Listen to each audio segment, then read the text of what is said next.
Hello everyone! This week's Ark Survival Ascended News brings exciting announcements, thoughtful updates, and some potential disappointments. From a colossal new creature reveal to progress on critical console fixes, here is this week's Ark News. The much anticipated reveal of the Dreadnoughtus has finally happened, set to join ASA on December 16th with the release of the Extinction map. This towering titan is more than just a sight to behold, it is a strategic powerhouse. It will selectively target only larger creatures, and an element-disrupting bellow will allow it to basically be used to dominate larger enemies such as the titans. Now, when looking at this picture, there's a few things that immediately stand out. First is the green spit. Almost poison or caustic-like spit coming out of the creature's mouth, which definitely is interesting, and they didn't elaborate anything on the abilities, but I can only assume it might have something to do with reducing armor, or potentially a DOT effect over time, which again would also be great against creatures like titans that have large health pools. Also, if you look at all three of the survivors in this image, you will see the exact same spear is being held. This is the same spear they referenced during the extra live stream. If you missed the stream, then definitely check out the video card in the top right corner I uploaded last week. It goes over all the details for the stream.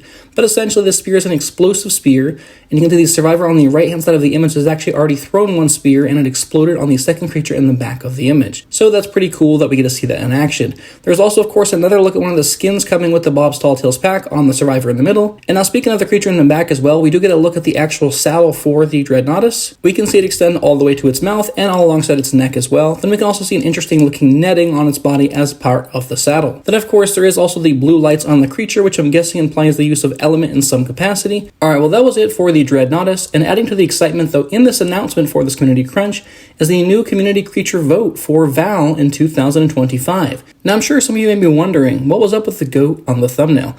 Well, I decided maybe I would try and put some effort in to go through and create a possible creature. I had a whole bunch of ideas and abilities and descriptions drafted out. I just can't draw to save my life. So I did have AI help me create some concept art, because I'm certainly not an artist. But if somebody is watching this and hears this whole description of this creature and really likes it and you can draw, and you're not artistically challenged. I mean, people make fun of my stick figures. So if you got some talent there, please reach out. I would definitely like to try and make this creature come to fruition. The name I've chosen at this time is Hornix. I wanted something that would resemble a goat, be simple, and easy to say. So when it's talked about, people can easily say its name and not have a hard time pronouncing it, because I honestly screw up a lot of pronunciations with a lot of the creatures. So I wanted something simple. However, here are a few other names that I came up with, but also that I was unsure on. Capricornus, which is inspired by the zodiac sign associated with a goat. Billy Bolt, which is a playful nod to Billy Goat.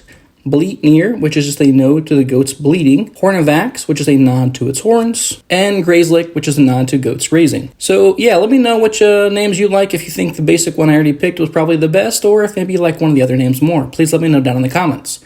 Now when it comes to its appearance, I wanted it to have a muscular lower body with a short tail, as it's going to be agile and just strong. I also wanted to have thick fur or even natural bone-like plating around its neck, similar material its horns are made out of. Essentially just as a defensive aesthetic, but not really any specific use. I really didn't want it to be a battle mount, I want it to be a utility creature. But then the rest of its body would be leathery and smoother, and I do like the simple idea of having its horns go up and then backwards. It would make sense for the saddle's reins to just attach to these horns and not have over elongated or super curly horns. I just like the very simple up and backwards design for the horns. I also liked how this image came out and added small pieces of armor around the goat's legs. I really liked that detail, and I think that'd be a great, cool little asset to the saddle if it would be something that does come to fruition. Now let's talk about its abilities. I came up with quite a few. I would say that it's not going to have every single one of these abilities, however, we have at least a few. Alright, so ability number 1 is the Mountain Climber passive. It's pretty basic. It can scale steep cliffs and rocky terrain that other creatures cannot access, basically anything below an 80-degree angle. I didn't want it to be straight up and down because I feel like that kind of denies physics, but goats can basically ascend that kind of verticality, so I figured that would make sense. Ability number 2 is Peak Vision. Activating this ability lets the goat scout the area for resources and then marks those resources for 15 seconds. You would access this through the radial menu and select one of the 3 resource types on this menu. You would then go through and use your ability or an input key or button to activate the ability. And then each goat would have 3 different resource options, similar to how gotchas and Extinction have different resources for each creature you tame. This would just give you some versatility when it comes to taming different goats for different reasons. And then also, while the goat is nearby the resource that you have marked, it would grant you 15% additional resources for each node. There would be a cooldown on this to not go through and abuse this. Now, ability 3 is Leap of Faith, a powerful jump that allows Hornix to either clear horizontal large gaps or to jump up extremely high to ascend mountains, ideal for reaching normally inaccessible locations with non-flyers, as well as providing a means of escape when in a bad situation. This would also have a longer cooldown, I'm thinking roughly 15 to 20 seconds. Ability 4 is Hardy Diet. Hornix would only eat berries once tamed, but can also be tamed with kibble as well. And the reason for that is you would get 4 new food engrams that you can unlock. It would cost 20 of the same type of crop and 1 piece of kibble to craft these new food items.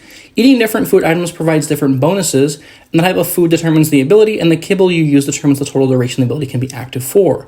Also, only one ability can be active at a time. So food item or food engram number 1 would be the Citronal Tart. Increases stamina recovery and grants a speed boost.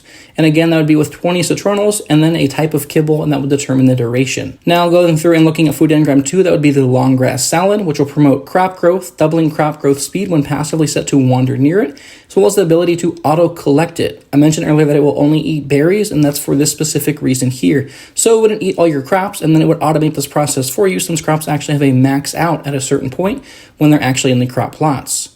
Engram number 3 would be the Spiced Rock Carrot Cake, which will go through and enhance its vision ability, extending its range and an ability to see max level creatures within the same radius. Ability number 4 would be Savor Root Mash, which grants extra carrying capacity and reduces the weight of the 3 resources that is available on its radial menu by 40%. Alright, so that's everything for ability number 4. Ability number 5 is actually an alternative to the ability I just mentioned. I feel like it would need to be either the previous one or this one. And so Hornix would produce milk when left to wander near baby creatures. This milk can be consumed by players or creatures for health recovery, as well as to remove status effects and be used in crafting recipes like cheese and smoothies. These would also be new engrams. Eating cheese produces a well-fed buff. It would provide the player with 10% increased health capacity and 10% more melee damage for a 5-minute period of time. Smoothies would be fed to Hornix and have the same effects as I mentioned the crops food would in the previous ability. You would make the smoothies with milk, berries, and crops. So essentially, like I said, it would be one or the other. Ability number 6 would just be a Tough Hide. It would be a passive, which provides you with an insulation buff when riding Hornix in cold environments, similar to how otters or Dimetrodons do. I feel like everyone who does provide insulation actually provides it for both cold and hot, so it most likely would probably be a buff for both of them as well. The next ability is Bleed of Warding. It's a passive, but it does not work automatically. You actually have to put Hornix in a stance and select it on the radial menu for them to go through and use this Lookout Stance ability. Basically, it just lets out a loud call that alerts the player of nearby predators or dangers. I didn't think just having it be completely normally passive would be great, because the goat would literally be screaming and yelling its ears off all the time. So I just feel like if you could put it in a stance to kind of watch out for things if you hop off to farm resources, or if you're taming something else nearby, it would just give you a good warning call. And goats tend to be pretty great at, bleeding and making loud calls, so I figured this would be a unique and interesting ability. Now the next one is Ram Wrath, a headbutt ability that pushes back attackers and leaves them dazed for 3 seconds. Dazed creatures have their move speed reduced by 30%, and this would not work on creatures larger than a Therizino. This ability can also be used to destroy rocks and trees. However, you would not collect stone. It would just grant you flint from rock nodes, and then you would harvest wood and thatch from tree nodes. This would primarily be in kind of a straightforward charge, similar to the trikes, where you do have some control, but you're not going to do a complete 360 and have a lot of control. It's mostly going to go the same direction that you point, with a little bit of turning radius. Now the next one is Natural Fertilizer. So droppings from the goat would act as a high quality fertilizer, boosting crop yields when used. This ability would only apply though if neither of the crop foods or the smoothies made it into the game. That's just a simple passive that could work great for a goat. And lastly, the 10th ability is their Thrash, or their basic attack. Hornix just puts their head down and starts swinging their horns around. This will deal normal damage to creatures and have no special abilities, but it can also be used to farm both bushes and trees. A side note, you can go through and wield weapons and tools while mounted, as I'm not expecting them to be a massive creature, probably kind of the similar size as a raptor or somewhere in that capacity, maybe a little bit smaller, similar to the deer that we also already have in the game. Now I did think about adding a bleed ability because of its horns as a defensive ability, but I really didn't want to turn this creature into a battle mount. I really wanted to stress a creature being unique, and specifically utility, because utility tames are often the most cherished tames. And the biggest thing is when you have a flyer, it's just a completely different experience than when you're on the ground. So if you can have another utility creature that is great at traversing the map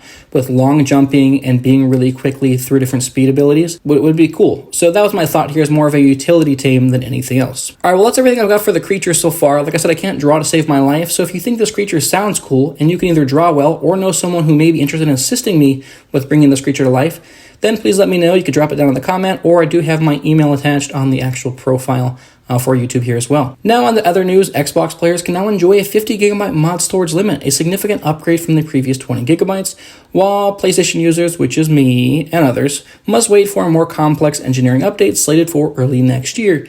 There is also some technical improvements for console players related to freezing or stalling due to dynamic mod downloads. These improvements are currently slated to go live next week. And next up is the turkey trial, or moreover, the lack of a turkey trial, and here's where that disappointment comes in that I was talking about if you enjoy the turkey trial. This year's turkey trial will only come with boosted rates and wild dino colors.